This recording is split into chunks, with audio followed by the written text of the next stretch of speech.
Hello and welcome back to Rage Gaming, and welcome as well to Borderlands 4 Endgame. Today we're talking about every important aspect of this with advice on all the topics. So let's get started with all the new stuff you actually unlock the moment you finish the campaign. As you'll be told pretty quickly, you need to go to Moxxi's bar and speak with a certain important, very spoilery NPC if you've not done the campaign so far. This NPC will guide you through each of the official endgame activities that exist at the moment at a basic level. They'll be unlocked for real with the full offerings once you do this initial trial version. After that, endgame's unlocked. Let's begin. As you're playing, you have this thing at the bottom left letting you know of the three main weekly activities that currently exist. You have the Wild Card mission, you have Maurice's Black Market, and then you have Moxxi's Big On-Call. Let's talk about, say, the Wild Card one first. This is a mission that once a week is available. You can just immediately pull up and go. So from here I can hold T and start the mission. It's that easy. Now each mission has a unique reward to it. In this case it's a legendary shotgun, as we can see. So you're going to run this mission over and over until you're happy with whatever legendary that drops you're happy with. The legendary that's dropping this week then is the Looming Rainbow Vomit option, which is super good. Either way, each wildcard mission comes with some modifiers that you can check beforehand. This week we have Tricky, Centripetal, and Immovable. These are the kind of modifiers where you might experience some really invasive, irritating stuff. Like, for example, whenever you kill any single enemy, they pull up this black hole that pulls them in, but also pulls you in. So based on the RNG of this, it can add a lot of challenge you've got to be aware of. When you do complete it though, outside of the guaranteed legendary with whatever mods it gets, you're going to get a big pile of XP, Iridium, and money. So it is quite valuable for the runs that you do, and at least once a week, just to get at least one copy of that legendary, it's a good idea. Next we have Maurice's Black Market, which is basically a special vending machine that offers you legendaries. The problem is that it spawns once a week somewhere in a random location, and that's it. If you Google it now, there'll be a bunch of articles on where it is and how it'll be there until September 18th at this moment. So whenever it resets in the first few hours, I'm sure it'll be online as to where it is. It offers 2 legendaries in 4 variations though. And since there's 2 legendaries with 4 different roles to consider, it's pretty good. But the problem is you can only purchase 1 single legendary, and then that's it for the week until the next spawn. So consider your options. Next up we have Moxxi's Big On-Call. As you likely know, any boss you defeat can then be challenged again by using the on-call machines, usually for a pretty tame amount of money at that. We do this to farm some unique loot pools, and I was doing this recently until I got this drop, the Devastating Dancer Exosoldier class mod, and it drops some Sol, so I went and killed Sol over and over using the on-call until I got it. The drop potential is increased if you're playing on higher ultimate vault levels, but the big version of an on-call machine is actually a special one. It's an extra hard version of a normal boss. And until you bump into it, it won't appear on your map, but the one this week is here in the Fade Fields, pretty near to, say, this safe house. To spawn the big version then, it costs Iridium, which is obviously an important endgame resource. The bigger, harder version we just spawned though will have much greater odds of dropping its legendary drops, so it's absolutely worth farming out the big one each week, getting a nice drop version of the legendaries that it does have. Next though, it's time to talk about Ultimate Vault Hunter mode, which is what we're choosing to do on all of this. We can see that Ultimate Vault Hunter rank 1 increases enemy health, damage taken, but in exchange you get increased cash, Iridium, and XP. And they say that loot quality is increased and elemental affinities matter even more. At level 2 though, you can see the enemy health goes up as well as all the other stuff, and at 3, again, more and more. It currently goes up to 5, which I'm currently working on unlocking. You want to generally play on the highest rank you can actually efficiently play and survive on. So how do you unlock these added levels after you get it unlocked from the tutorial? Well, you need to complete something called Challenges. You can find them in the Missions tab, go to Challenges, and you'll now have this tab, Ultimate Vault Hunter.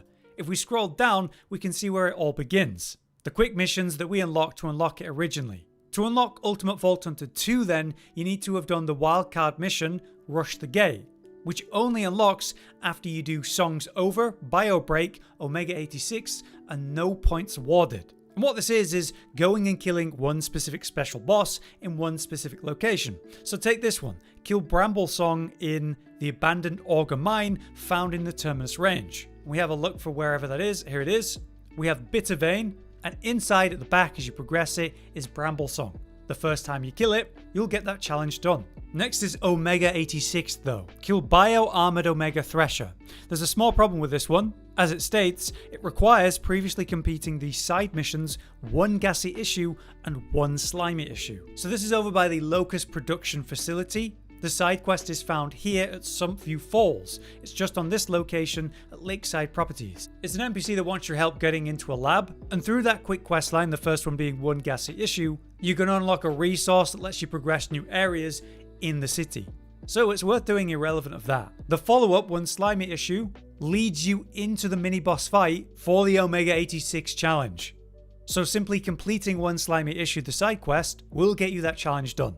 Next is Bio Break, which is just the Bio Bulkhead, so a familiar boss from the story I believe. This is found here in the Fade Fields on the northern eastern side. So you have to go into the synthetic nave by entering at the main entrance here, running through the center, and in the center is an elevator that basically takes you up to the fight. Just follow that along, hard to miss. Just don't go anywhere else inside here because it's pretty big. Last up for Ultimate Vault Hunter 2, you have no points awarded, which is Sydney Pointy Legs, who is also the big encore this week. So as I showed his location earlier, here he is again. You can do the normal version, you don't have to do the big one, at the Prospects location in the Fade Fields, pretty near to this safe house or this safe house. Either one will work, just head up there and kill him. With that, you're going to be able to start the new wildcard mission to unlock Ultimate Vault Hunter 2. You'll see that there's a new icon available at Moxxi's bottoms up, so you travel there, speak with the NPC, and begin that mission. Once you've completed that mission, it'll automatically unlock Ultimate Vault Hunter level 2 and put you on that. So if that's too hard for you, pull up the menu, go to Session Settings, and from there you can swap rank immediately and play what works for you. But you want to play on the highest level you can because the rewards are going to increase. Once you've completed Ultimate Vault Hunter 2, you'll be playing on that level, and now you'll have the next list of challenges to do. So you repeat the process. You go to missions, you go to challenges, you scroll down and begin with the next 5 challenges, going and killing the bosses that it lists, even telling you where they are, and then doing the next wildcard mission once it's unlocked. Be aware that it gets significantly harder on these next wildcard missions. For example, the one that's going to get you to Ultimate Vault Hunter 3 has a really nasty mod, where the only way to deal damage to the enemies is by headshotting them, or rather hitting their critical location. In this game, there's loads of ways to guarantee crits, and that doesn't seem to really work properly here. You have to actually be hitting them in the weak point, so it's definitely a hard mission. Be warned. But repeat this process until you get to Ultimate Vault Hunter 5, and you're good to go. But now let's talk about normal activities that are now better or worth doing now that you're in the post-endgame, where, we want to get to level 50, where we want to work on our specialization points, and all other kinds of stuff at the same time. My first and prime suggestion for you is to come to missions and go to contracts and do the ones that you have. In Ultimate Vault Hunter mode, there's also going to be a new type that you can find. To get contracts then, you just need to go to any safe house. It's a good idea to reveal the whole map and actually get all of these unlocked in general in this endgame section. But once you bring yourself to any safe house, you're going to find a bounty board in all of them, and they're going to offer you different ones. So in this case, I've got Patrol, I've got Collect, I've got Collect. The best one that you can find is Bounty, because what that means is a specific target, you just go kill, and that's it. Trace is solid because it's just go to a location, find an item and interact with it, then it's done. Patrol means you need to go kill like 10 of a specific target type. So if you feel confident about knowing where wild horns are in the Fade Fields, that's not that bad of a patrol. Collect is a kind of more irritating version of Patrol, where you go kill a thing and pick up a thing it drops. But I'd strongly advise you dodge the gather ones, where basically you have to go grab an item and manually bring it back to the stronghold. That wastes a lot of time. I did also say there's a new kind of bounty available in Ultimate Vault Hunter mode though. That's a Vile Bounty. It's basically just an extra strong version of a bounty. The rewards are particularly good though, which is a lot more XP and rewards in general. In fact, as you can see, there's a great chance for legendaries from their completion rewards, so they're well worth doing for that alone. Contracts will be an incredible source of XP to get you to 50 and work on your specialization. It's going to be a really healthy supply of Iridium, so it's a great idea to be doing these while you're in a location that you're already doing side quests and other content. However, if you really want to farm this out, I have 2 locations that are fantastic. There's the starting safe house, because the bounties there are all going to be in this tight location, really easy to do. And the second option will be just to the north as you're coming into the Carcadia. You got the makeshift chalet. This safe house has you do things generally around here, so it's also pretty tight and close. What you will do then is go to one safe house, do the bounties you want to do, ignore the ones you don't want to do, then go to a different safe house, maybe the 2 I've suggested, and do bounties there. As you progress those bounties, you reset the ones in the first location, so you just bounce between them. If you want a full reset because you're no longer being offered bounties but only like collect and stuff like that, then you can full reset by going back to the main menu and loading back in. It's a great way to do it. Another aspect of the endgame that's worth doing in the endgame is important side quests. There's a lot in the game, a lot rewarding just cosmetics and irrelevant stuff. But some, like Vend of the Line here, literally offer you legendary rewards at the end of them.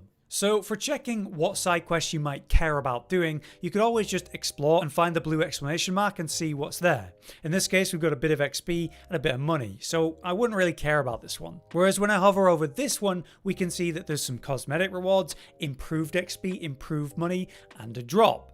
So maybe it's something I care about. You can also pull up the map and just press F to explore, and it'll show you everything in that location. That's in this area that's outlined, so as I hover over this area that's showing me this quadrant, I can press it and it shows me a different list of everything that's there. This way I can quickly hover over, like this one's a pretty good one, right? The most important one to do though is probably Vend of the Line, like I mentioned. It's in the desert. Once you've unlocked Carcadia, that faction town, you'll have access to the side quest. Basically, you follow it and it provides you with a legendary weapon purchase at the end for just $1. The problem is that you can only buy one legendary here, so you should never hand this in and actually claim a legendary until you're at least level 50. Plus, it refreshes the options you have every 30 minutes, so it could be the ideal way to get the exact legendary that you're looking for. So do the quest, never hand it in, check back regularly, pick up the legendary when you want. But you know, you can get legendaries from regular, normal vending machines. When you spawn in at a base, always have a look what the vending machines are offering. They might be offering a purple that could be really useful for your build, and sometimes they offer legendaries that you'd normally have to farm for. So it's well worth just having a look. Then we have the general endgame grind, where you're farming for drops for the build that you want. So right here, I have a great weapon that has a few of the mods that I'm looking for, but it's level 28. I really need a level 50 version of this. I can farm that by killing bosses using the Encore system. This could be great for the legendaries that I'm hunting if that target has a legendary I care about, but it'll be a great source of general drops and firmware, enhancements, ordinance.